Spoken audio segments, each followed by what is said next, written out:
Good evening.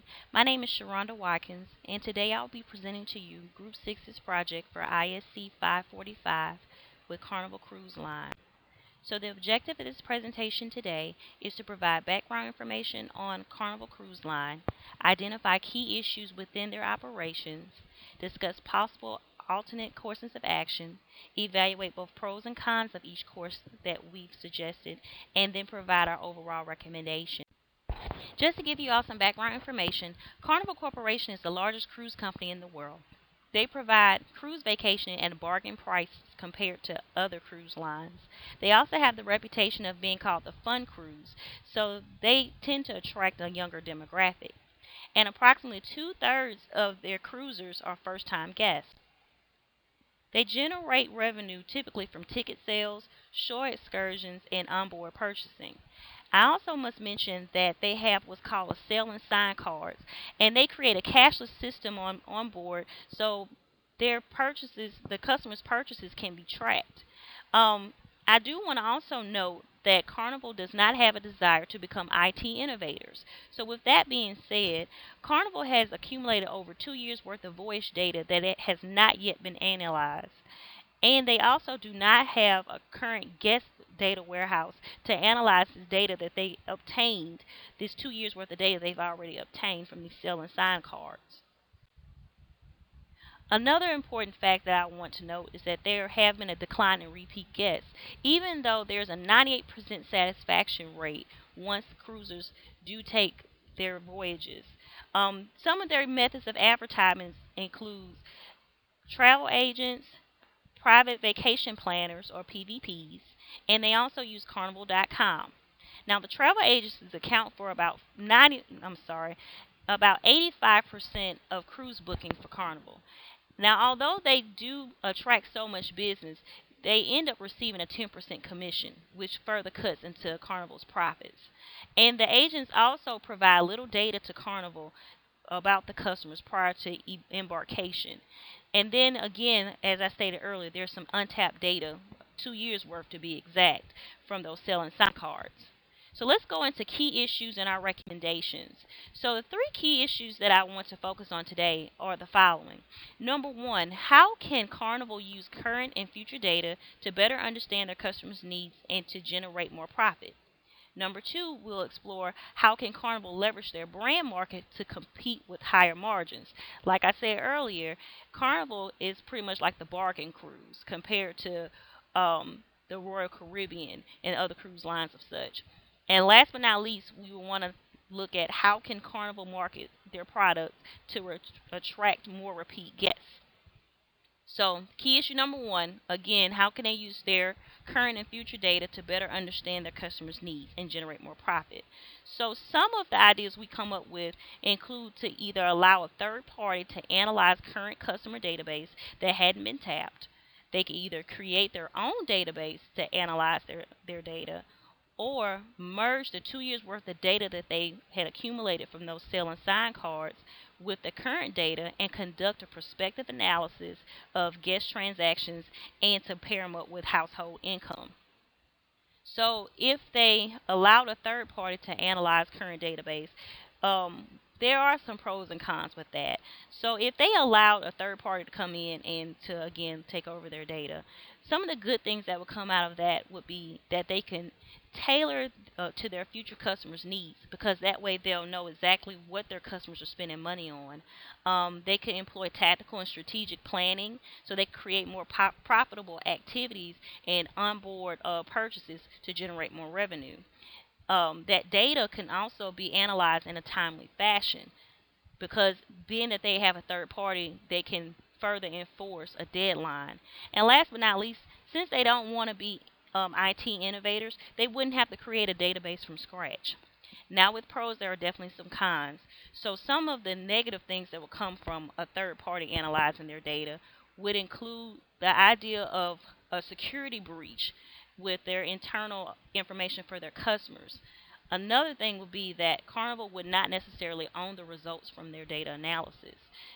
The third party does have to make a profit in some way, so they would actually own the rights to the results, which ties into our last bullet point, which is cost. and that would ultimately cut into their overall profit. The other option was to analyze the data in house. So if Carnival employed people within their system to analyze the data, some of the pros would be that they would own that data. Another thing is that they could reduce the risk of security breaches, and they would have a higher return on investment because they would train these particular employees to stay within the system, and they'll have more control over their ideas. Now, the cons of that would be the time and the cost to train these individuals. Last but not least, they could merge the unused data with their current data to look at a prospective analysis.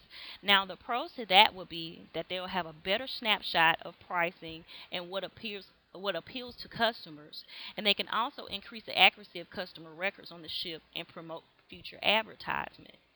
Now, the cons would be that their data that they've accumulated could be inaccurate, and it could be difficult to update the records. So our recommendation is to develop and hire employees in-house to analyze the data. And what that would do would create a demand pool environment. So that way their products will be more customer driven and can generate more revenue. That can also allow more accurate tactical and strategic planning to again generate more revenue. And last but not least, if they hire people in-house, they can manipulate the variables with their data so that they can determine whether or not certain projects or on a smaller scale are working or not. The second key issue that we identified was how could Carnival leverage their brand's market to compete with higher margins. So again, as I said earlier, Carnival is known as a bargain cruise compared to Royal Caribbean and Princess. Um, so some things they could do to possibly improve that is number one, they can update Carnival.com to brand higher end cruises. They can merge inbound and outbound channels to obtain a more accurate depiction of the customer's needs, and they can create a tight relationship with the travel agents. So the first course of action would be to update Carnival.com to brand higher end cruises. Now, I didn't state this earlier, so I will be sure to mention this now. Carnival.com does have traffic, and there are some customers that book cruises through them. However, from previous analysis, it's been noted that a lot of the customers find the website to be not so user friendly. So the pros of updating Carnival.com is that they could generate more profit with the number of customers who directly book online. Now, as I stated earlier, travel agents take a 10% commission for every successful cruise that they book. So if more people booked online, then Carnival will be able to pocket more of their profit. Another thing is the site will become more user friendly. And that ties into the first pro. And last but not least, it could increase competition with other cruise lines. Some of the cons of updating Carnival.com is that there will still be some customers that will prefer to talk to a live representative versus taking their cruise vacation into their own hands. And also, customers can opt out of promotional emails, and those could be potential customers that we could target. So another course of action would be to merge inbound and outbound channels. So I must explain here, inbound channels consist of Carnival.com, and the outbound channel is the private vacation planners or the PVPs. So merging the two would allow the customers to be able to visit the website and to be able to click a link and to provide the opportunity for a request to be placed for a PVP to call them. This also creates a demand pool to increase direct booking. It creates a more personal process, and last but not least, it grants them the ability to obtain. It grants Carnival the ability to obtain customer information prior to embarkation. Now, some of the cons with merging both the channels is that Carnival does not necessarily want to upset their travel agents, and although they do cut into profit, they do account for 85% of the booking. And another thing is that Carnival will have to be very careful with making phone calls because of the Telephone Privacy Act. And the third recommendation would be to create a tight relationship with travel agents. As I said earlier, travel agents do not only share a limited amount of information with the cruise line prior to embarkation. So that's considered what's called a loose relationship. So creating a tighter relationship to where they can merge their infrastructures would allow Carnival to receive more accurate information on their customers prior to them boarding the ships. It'll also foster more opportunity for future bookings, and it can contribute to strategic planning to produce long-term benefits for the company itself. Some of the cons with creating this tight relationship with travel agents would be that if the travel agents are reluctant to share the information because they certainly don't have to, but that would present a problem. And also, if the profits increase and more of the bookings increase from the travel agents, then there will still be that 10% commission that's coming out. So our recommendation would be to implement all of these courses of action, because if they advertise higher end luxury cruises on carnival.com, that can drive sales. Merging the channels can into one infrastructure can also drive sales. And last but not least, that tighter relationship with the travel agents will create more profit than a deficit. So our last key issue is, how can Carnival market their products to attract repeat guests? As stated earlier, only 1/3 of cruisers are repeat guests, even though there's a 98% satisfaction rate. So our alternate course of action is for them to use the customer response system, or CRS, to gauge customer satisfaction, or to create more incentives to attract repeat customers.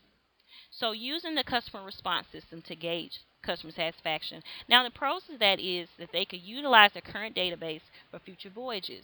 They can also resurrect relationships with customers. So if there are that 2% that reported that they were not satisfied with their cruise ships, they can talk to customer service and to express, give valuable feedback as to what they did not like.